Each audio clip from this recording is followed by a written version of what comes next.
할렐루야. 귀한 찬양 감사합니다. 우리가 지난주에는 씨 뿌리는 자의 비유에 나오는 네 가지 토양에 대해서 말씀을 들었습니다. 첫 번째는 길가밭이 있었는데 이 길가밭에 씨가 떨어짐에 다니는 사람들이 짓밟게 되었습니다. 씨는 말씀을 가리키는 것이기 때문에 말씀을 짓밟는다라고 하는 것은 말씀을 무시하고 멸시하고 거부하는 것을 의미하게 됩니다. 마음이 완고하고 교만하여서 말씀을 거부하게 되면 공중에 새들이 날아와서 이 씨앗을 먹어버리게 됩니다. 이 공중의 새는 바로 원수 마귀를 가리키게 되는 것이죠. 공중의 새가 길가에 떨어진 이 완고한 마음에 떨어진 말씀을 먹어버리게 되면 이것은 말씀을 빼앗기게 되는 것이니 말씀을 빼앗기게 되면 믿음을 빼앗기는 것이요 구원을 빼앗기는 것입니다. 두 번째 토양은 바위이죠. 바위 위에 흙이 얇게 뿌려져 있고 그 위에 씨가 떨어지게 되는데 뿌리를 내리는 듯 하다가 바위 때문에 뿌리를 내리지 못하게 됩니다. 그리고 뜨거운 태양이 떠올라서 강렬한 햇빛에 의해서 뿌리가 쉽게 마르게 되는데 이 강렬한 태양은 바로 큰 환난과 핍박을 의미하게 되는 것입니다. 큰 환난과 핍박이 오게 되면은 뿌리가 없어서 쉽게 넘어지는 사람들, 믿음을 배반하는 사람들을 가리키는 것이죠. 신앙이 연약한 사람들이 바로 돌밭 신앙입니다. 세 번째는 가시밭이 있는데 처음에는 가시와 함께 잘 자라게 되는데 가시의 기운이 맡겨서 더 이상 영적으로 성장하지 못하고 열매를 맺지 못하는 것이 가시밭이에요. 무엇 때문에 영적 성장이 가로막히게 됩니까? 이생의 염려와 재물과 향락 때문이다. 성경이 그렇게 말씀하고 있습니다. 네 번째는 좋은 땅, 즉 옥토인데 이 옥토는 100배의 열매를 맺는 땅입니다. 옥토가 무엇일까요? 세 가지를 의미합니다. 말씀을 잘 듣는 거예요. 두 번째는 말씀을 지키는 것입니다. 말씀을 지킨다라고 하는 것은 우리가 말씀에 어떤 순종한다는 의미가 아니라 말씀을 우리 마음속에 잘 보존하고 간직하는 것을 의미합니다. 우리는 어떻게 말씀을 잘 보존할 수 있습니까? 주님의 말씀을 붙잡고 기도하는 거예요. 늘 말씀을 기도 가운데 묵상하게 되면 말씀을 잃어버리지 않게 됩니다.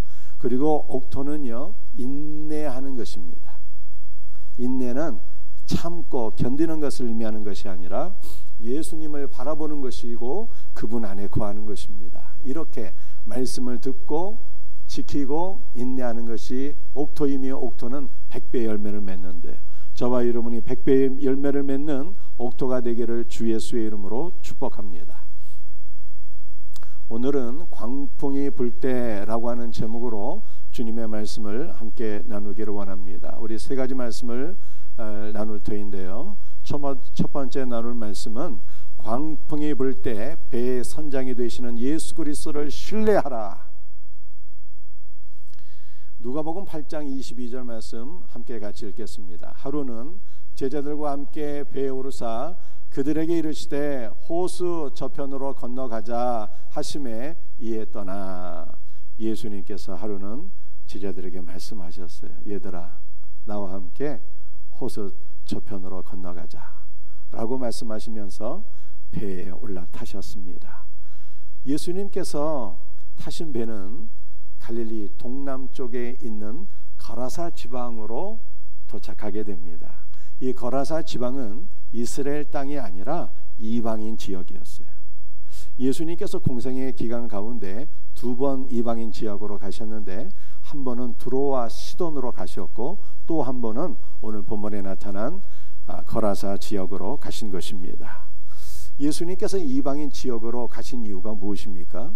두로와 시돈으로 가실 때는 그곳에서 귀신 들린 딸을 둔 어머니를 만나셨고 그녀의 간절한 기도를 들으시고 그의 딸을 고쳐주셨어요. 거라사 지역으로 가셨을 때는 거라사 지역에서 군대 귀신 들린 자를 만나셨고 그를 치료해 주셨으며 그를 그리스도 예수의 증인으로 세워주셨어요. 그래서 이 군대에 귀신 들린 자가 예수님 만나서 온전함을 얻어서 거라사만이 아니라 대가벌리 일대의 예수의 증인이 되었다, 성경이 말씀하고 있습니다.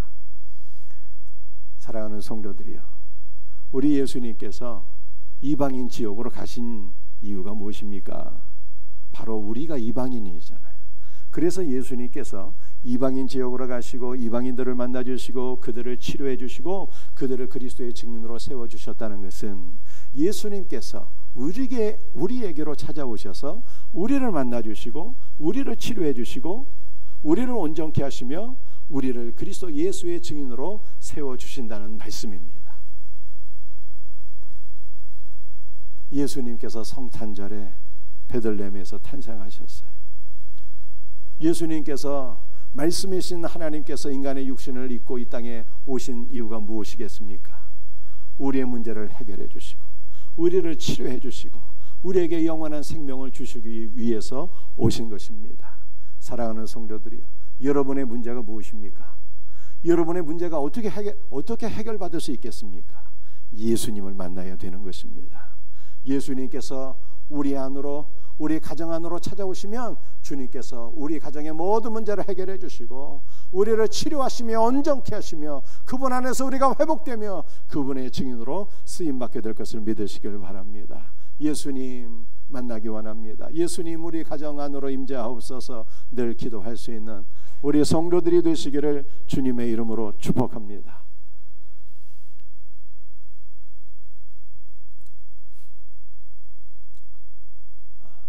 누가복음 8장 23절 말씀을 보면 예수님께서 제자들과 함께 배를 타고 가라사 지방으로 가시는데 광풍이 일어나게 되었습니다. 그런데 마가복음 4장 37절 말씀을 보게 되면 이 광풍은 보통 광풍이 아니라 큰 광풍이었어요. 이 갈릴리 바다는 지중해 이 바다보다 해수면이 한 200m 정도 낮아서 지중해에서 올라오는 뜨거운 바람이 이 갈릴리로 올라오고 또 갈릴리 북쪽에는요 헐몬산이라고 하는 우리나라의 백두산보다 더 높은 산이 있는데 그 산에서 냉기가 내려와서 온기와 냉기가 충돌하여서 때때로 돌풍이 일어나곤 했습니다. 그런데 오늘 본문에 나타난 광풍은 단순히 온기와 냉기가 충돌해서 일어나는 돌풍 정도가 아니었어요. 마태복음 8장 24절 말씀을 보게 되면 바다에 큰 놀이 일어났다라고 말씀하고 있는데 이 바다에 일어난 큰 놀은 해저에 일어난 지진을 의미하는 것입니다. 갈릴리 바다 해저에 지진이 일어나서 해저의 지각 변동으로 인한 파도와 광풍이 일어났다라고 하는 것입니다. 이 갈릴리 바다에 냉기와 온기의 충돌로 돌풍이 일어나는 것은 때때로 일어나는 자연 현상이지만 해저에 지진이 일어나서 큰 해일이 일어나게 되는 것은 아주 이례적인 사건이며 또한 역사적인 사건임과 동시에 하나의 비유가 되는 것입니다. 어떠한 뜻일까요? 예수님과 제자들이 한 배에 타고 있으니 그 배는 바로 교회를 가리키는 것입니다. 교회는 예수님과 함께 사명을 감당하다가 저 천성을 향해서 순례길을 떠나게 되는데, 즉 이 말씀은 우리가 예수님과 함께 교회라고 하는 배에 올라타서 사명을 감당하다가 저 천성을 향해 항해를 하게 되면 늘 평안한 것만이 아니라 때때로 큰 광풍이 혼란이 교회에 닥칠 수가 있다고 하는 뜻입니다. 그럴지라도 우리는 전혀 염려할 것이 없다는 것입니다. 왜 염려할 것이 없겠습니까? 큰 광풍이 일어날 때 제자들은 너무 두려워서 예수님을 깨웠어요. 예수님, 우리가 죽게 된 것을 어찌하여 돌보지 아니하시나이까? 라고 부르짖었습니다. 제자들이 보기에 예수님은 배 안에서 주무시는 것처럼 보였어요. 그러나 시편 121편 말씀을 보니까 여호와는 이스라엘을 지키기 위하여 졸지도 않으시고 주무시지도 아니하시는 분이라 이렇게 말씀하고 있어요. 그러니까 예수님은 우리를 지키기 위하여 졸지도 아니하시고 주무시지도 아니하시는 분임을 믿으시길 바랍니다. 그러므로 우리는 어떠한 상황 속에 있든지, 어떠한 돌풍이나 어떠한 혼란이 몰아닥칠지라도 두려움이 없는 거예요. 왜냐하면 우리 예수님께서 저와 여러분을 지켜주시기 때문입니다. 마가는 예수님께서 배 안에서 잠을 주무시는데 예수님께서 어디서 잠을 주무시는가 그 위치를 아주 정확하게 명시를 했어요. 마가복음 4장 38절 보니까 예수님께서 어디에서 잠을 주무셨습니까? 어디에요? 고물이잖아요. 써놨잖아요. 지금 고물. 여러분들 고물이라고 하는 것은 헌 물건이 쌓여있는 그곳을 의미하는 것이 아니라, 고물은 헌 물건이 아니에요. 고물은 배의 뒷부분, 즉 선미를 가리키는 것입니다. 여러분들 옛날 그 작은 배의 뒷부분에는 무엇이 달려 있습니까? 노가 달려 있는 거예요. 노가. 그래서 이 선장이 작은 배에 노를 지을 때 배가 앞으로 나가기도 하고, 그 노를 지을 때 배가 방향을 바꾸기도 하고, 이렇게 되는 것입니다.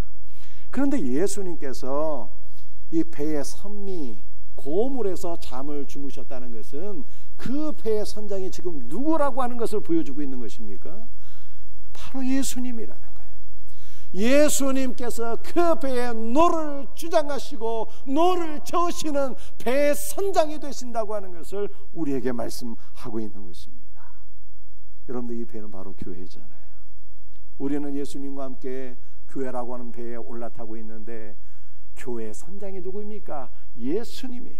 그러므로 우리가 타고 있는 배에 어떠한 큰 광풍이 몰아닥칠지라도 아무 염려할 것이 없어요. 왜냐하면 우리 교회의 선장은 바로 예수님이시기 때문입니다. 여러분들, 예수님이 어떤 분이십니까? 예수님은 작게는 인간의 생사화복을 주관하시고, 크게는 모든 나라와 민족의 흥망성쇠를 주장하시는 만왕의 왕이 되시는 분입니다.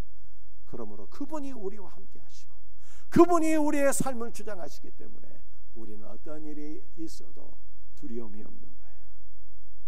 환난의 시간에도 평안의 시간에도 늘 우리와 함께 하시는 배의 선장이신 예수 그리스도를 바라보며 그리스도 예수 안에서 늘 평안함을 누릴 수 있는 성도들이 되시기를 예수님의 이름으로 축복합니다.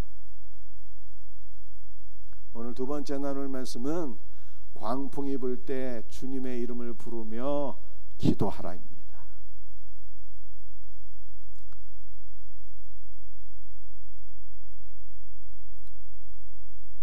누가복음 8장 24절 말씀을 한번 같이 읽어보겠습니다. 제자들이 나와 깨어 이르되 주여 주여 우리가 죽겠나이다. 아멘. 광풍이 몰아닥치자 제자들이 두려워하면서 예수님을 깨웠어요. 주여 주여 우리가 죽겠나이다. 제발 좀 깨어나소서. 이렇게 간구했습니다. 그런데 이 누가복음 8장 24절에 주여라고 하는 단어는요, 성경에 잘 쓰이지 않는 단어예요. 이 주여라고 하는 단어는요, 에피스타테스라고 하는 단어입니다. 이 단어는 어떤 의미를 갖고 있습니까? 우리 예수님께서 곁에 서서 보호하고 인도하는 목자가 되신다라고 하는 뜻이에요. 그러니까 제자들은 예수님을 어떤 분으로 인식한 것입니까? 제자들은 예수님을 인식할 때 늘 자신들과 함께 하시고 자신을 지켜주시고 보호해 주시고 자신들의 길을 인도하시는 목자로 생각한 거예요.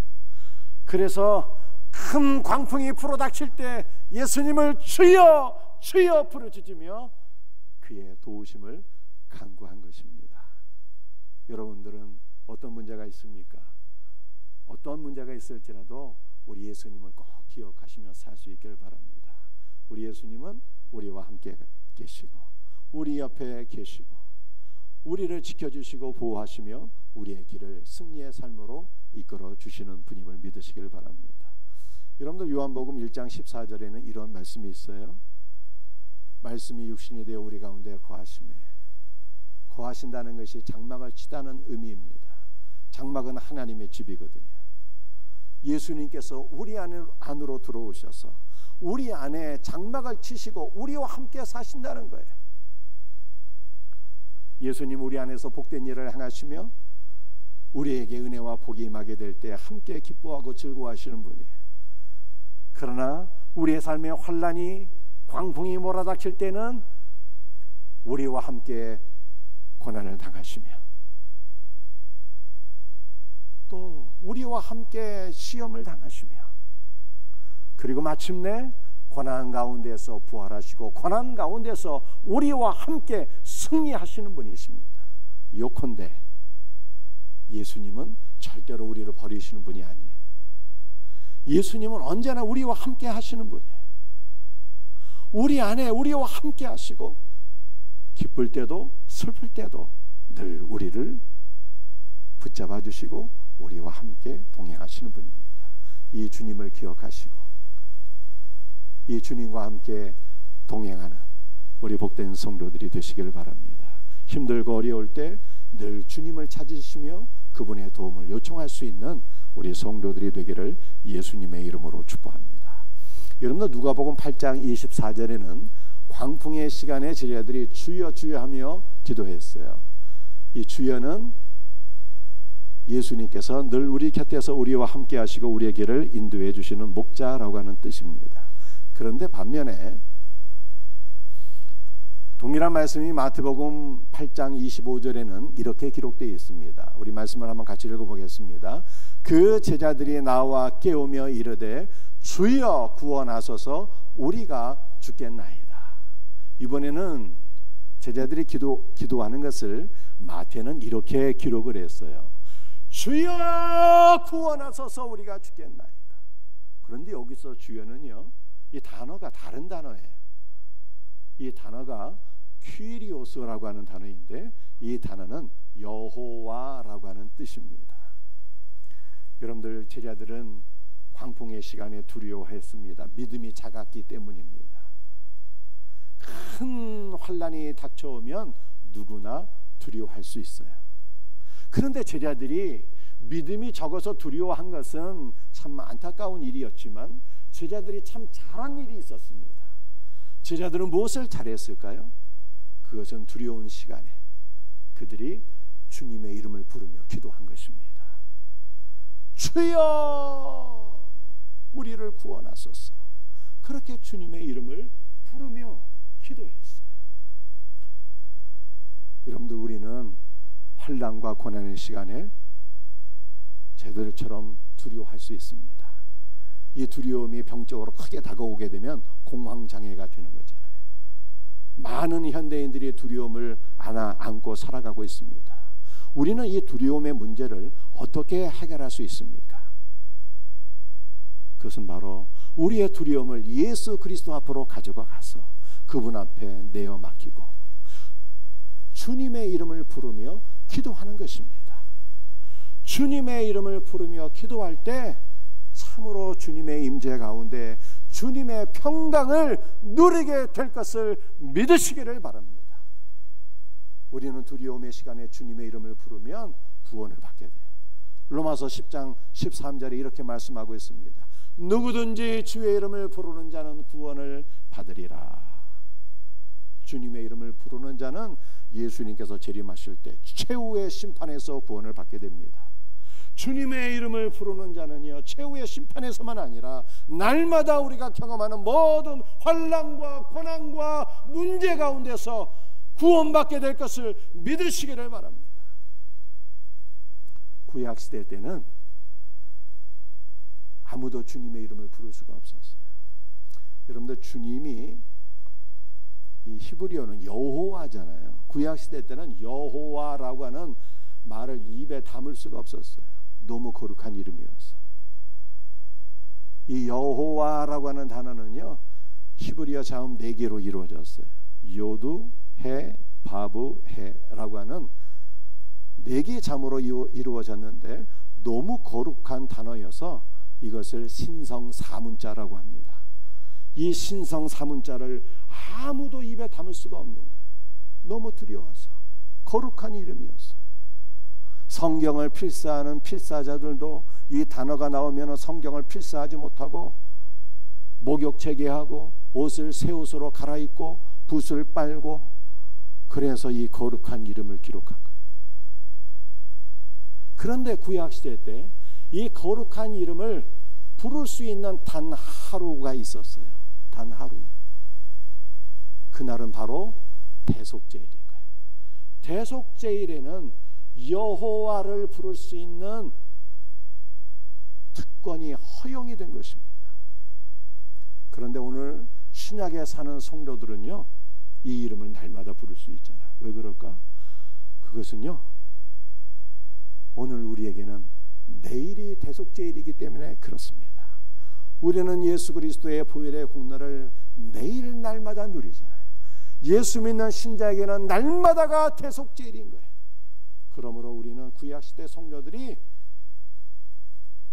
결코 부를 수 없었던 그 거룩한 이름을 우리는 날마다 부를 수 있는 특권을 받게 된 것입니다.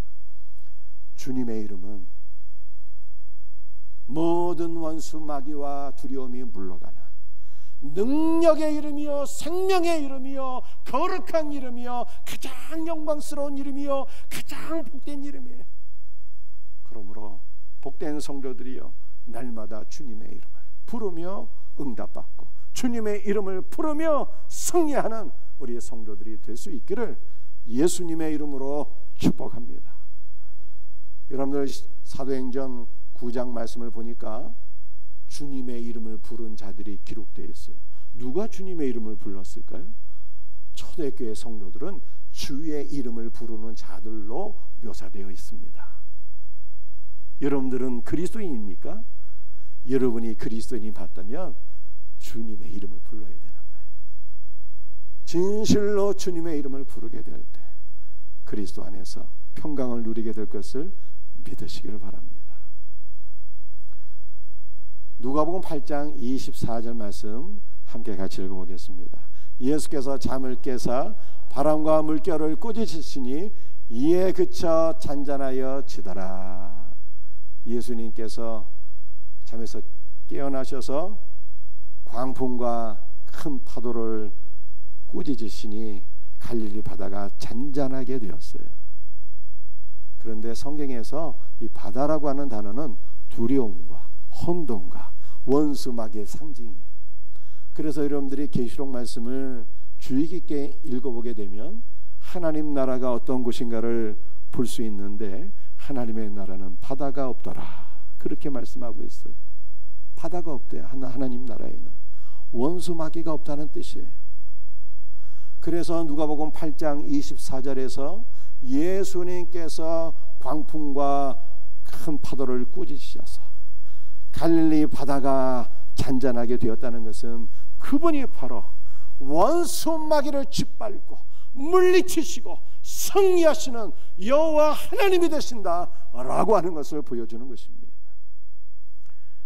그런데 한글 성경에는 볼 수가 없지만 원어 성경을 보게 되면 누가복음 8장 24절 말미에 한 단어를 우리가 보게 되는데 그 단어는요, 기노마이라고 하는 단어예요. 이 단어의 뜻은 생겨나다, 발생하다라고 하는 뜻을 가지고 있습니다. 도대체 뭐가 생겨나고 발생한다는 것입니까? 여러분들, 우리가 예수님과 함께 교회라고 하는 배를 타고 사명을 감당하며 천상을 향하여 순례길을 행할 때 큰 광풍이 몰아닥칠 수 있는 거예요. 제자들만 광풍을 만났겠습니까? 우리도 그리스도와 함께 항해하게 될 때 얼마든지 광풍이 몰아닥칠 수가 있는 거예요. 그러나 그때 우리도 제자들처럼 주님의 이름을 부르며 주여 우리를 구원하소서 기도하면 그때마다 주님께서 우리의 삶의 광풍을 물리쳐 주시고 원수마귀를 물리쳐 주시고 우리로 하여금 평안과 승리를 누리게 하시는 일이 그리스도 예수 안에서 지속적으로 발생하고 일어나게 된다는 뜻입니다. 할렐루야. 이 믿음으로 사셔야 됩니다. 이 믿음으로 늘 주님의 이름을 붙잡고 기도하고 승리하는 그리스도의 은혜를 경험할 수 있는 우리 복된 성도들이 될 수 있기를 주님의 이름으로 축복합니다. 오늘 세 번째 나눌 말씀이에요. 강풍이 불 때 오직 믿음으로 살라.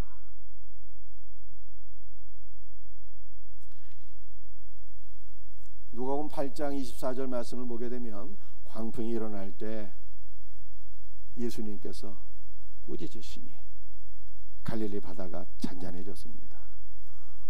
그리고 난 이후에 예수님께서 제자들에게 물으셨어요.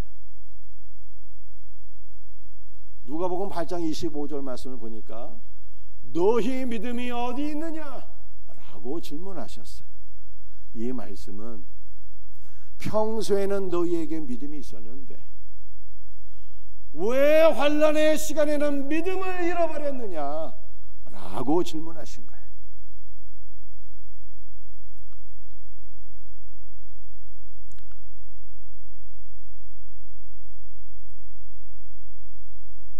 동일한 말씀을 마태는 이렇게 표현을 했습니다. 어찌하여 무서워하느냐 믿음이 작은 자들아. 이 말씀은 환난의 시간에는 너의 믿음이 더욱더 강해지고 커져야 되는데 어찌하여 환난의 시간에는 너의 믿음이 적어졌느냐 이렇게 질문하신 거예요. 마가는 동일한 말씀을 이렇게 묘사했어요. 어찌하여 이렇게 무서워하느냐 너희가 어찌 믿음이 없느냐. 이 말씀은 예수님께서 그동안 제자들에게 그리스도의 많은 권능을 보여주셨는데 그럼에도 불구하고 너희가 어찌하여 지금까지 믿음이 없는 것이냐 이렇게 책망하신 것입니다. 예수님은 이와 같은 말씀을 통해서 우리에게 큰 환난의 시간에 승리할 수 있는 방법을 하나 가르쳐 주신 거예요. 그것이 무엇입니까? 환난의 시간에 승리할 수 있는 방법은 오직 믿음이라는 거야.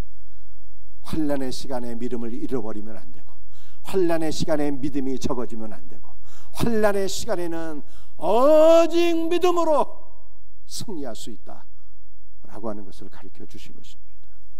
우리는 환난의 시간에 예수님께서 우리 곁에 서서 우리를 지켜주시고 보호해 주시고 우리의 길을 인도해 주시는 분인 것을 믿어야 되는 거예요. 우리는 환난의 시간에 주님의 이름을 부를 때 여호와 하나님께서 모든 광풍을 잔잔케 하시는 분임을 믿어야 되는 것입니다. 우리는 환난의 시간에 우리 예수님께서 졸지도 아니하시고 주무시지도 아니하시고 우리를 지켜주시는 분임을 믿어야 되는 것입니다. 우리는 환난의 시간에 예수님께서 우리가 담대의 선장이 되신다는 것을 믿어야 되는 거예요. 이 믿음으로 환난의 시간에 승리할 수 있는 성도들이 되기를 주의 이름으로 축복합니다.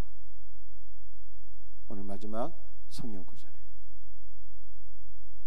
로마서 1장 17절 말씀 함께 같이 읽겠습니다. 복음에는 하나님의 의가 나타나서 믿음으로 믿음에 이르게 하나니 기록된 바 오직 의인은 믿음으로 말미암아 살리라 함과 같으니라. 복음에는 하나님의 의가 나타나는데 하나님의 의는 바로 예수님이에요. 우리는 복음 즉 말씀을 통해서 하나님의 의가 되신 예수 그리스도를 만나게 되는 거예요. 복음에는 하나님의 의가 나타나서 믿음으로 믿음에 이르게 한다고 말씀했습니다. 믿음으로 믿음에 이르게 한다는 것은 예수님께서 말씀을 통해서 우리에게 작은 믿음에서 큰 믿음으로 성장하게 하시고, 믿음으로 믿음에 이르게 하신다는 것은 예수님께서 모든 일을 믿음으로 행하게 하신다는 뜻이에요. 우리는 믿음으로 구원도 받는 거고, 믿음으로 기도의 응답도 받는 것이고, 믿음으로 질병도 고침받는 것이고, 믿음으로 직장생활도 하는 것이고, 믿음으로 자녀도 양육하는 것입니다. 우리는 평안할 때도 믿음으로 살아야 되고, 평안하다고 해서 믿음 잊어버리면 안 되는 것입니다. 우리는 환난의 시간에도 믿음으로 살아야 되는 것입니다. 환난의 시간에 믿음을 잃어버리면 안 되는 것입니다. 모든 것을 믿음으로 행하는 자가 누구라? 모든 것을 믿음으로 행하는 자가 의인이라 성경이 이렇게 말씀하고 있는 것입니다. 여러분들, 우리는 어떻게 모든 것을 믿음으로 행할 수가 있을까요? 그것은 복음을 통해서 하나님의 의가 되시는 예수 그리스도를 만나야 되는 것입니다. 하나님의 말씀을 통해서 하나님의 의가 되신 예수 그리스도를 만나서 그분이 주시는 은혜와 그분이 주시는 생명과 그분이 주시는 능력을 받게 될 때 우리는 모든 것을 믿음으로 행하는 자가 되는 것입니다. 이것이 바로 하나님이 인정하시고 하나님이 기뻐하시는 의인인 거예요. 그러므로 사랑하는 성도들이여, 여러분이 어떠한 삶 가운데 있든지 늘 그리스도 안에서 믿음으로 행하는 복된 은혜가 있기를 주 예수의 이름으로 축복합니다. 오늘 세 가지 말씀드렸어요.